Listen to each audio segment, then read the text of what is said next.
आपल्याबरोबर प्रकाशजी आंबेडकर आहेत. सर, एक महत्त्वाच्या विषयावर आपण कोर्टामध्ये बाजू मांडत होता, जो आहे UAPA कायद्याच्या संदर्भातला विषय होता आणि या विरोध आहे याच्या संदर्भातला हा विषय होता. आज नेमकं कोर्टाने काय आपला निकाल दिलेला आहे, त्यानंतर आपण समजून घेऊया आपली बाजू नेमकी काय होती, कोणत्या मुद्द्यांवर तुम्ही गेला होता. कायदा घटनेशीर आहे असं म्हटलेलं आहे म्हणून पिटिशन डिसमिस केलेली आहे. आपण कोणत्या बेसिसवर या संदर्भात गेलो? आम्ही असं म्हणालो होतो की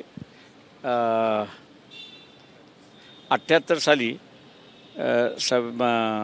प्रिव्हेंटिव्ह डिटेन्शनचं जे आर्टिकल आहे त्याच्यामध्ये संशोधन करण्यात आलं होतं. संशोधन पार्लमेंटने मंजूर केलं आहे, प्रेसिडेंट ऑफ इंडियाने सही केलं, पण ते जोपर्यंत नोटिफाय होत नाही म्हणजे गॅझेट होत नाही तोपर्यंत ते लागू होत नाही.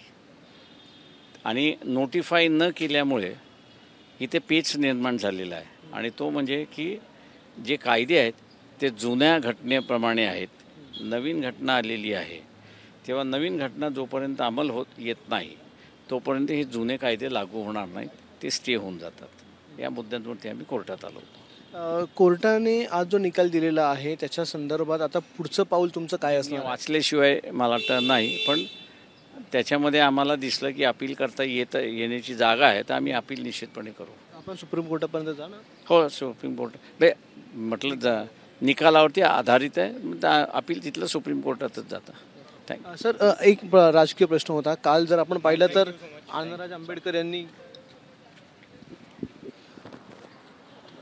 प्रकाश आंबेडकर आपल्यासोबत होते आणि सध्या तरी त्यांनी काल जी युती झाली आनंदराज आंबेडकर यांच्या संदर्भात, आनंदराज आंबेडकर आणि एकनाथ शिंदे यांच्या संदर्भात बोलणं टाळलेलं आहे. मात्र UAPA कायद्या संदर्भातला जो निकाल आहे, आज जरी कोर्टाने याचिका फेटाळली असली तरी देखील त्या संपूर्ण निकालाचं आम्ही वाचन करू आणि येणाऱ्या काळामध्ये जर गरज पडली तर सुप्रीम कोर्टात देखील आम्ही जाऊ, असं प्रकाश आंबेडकर यांनी म्हटलेलं आहे.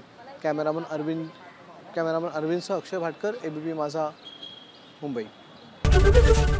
ABP माझा, उघडा डोळे बघा नीट.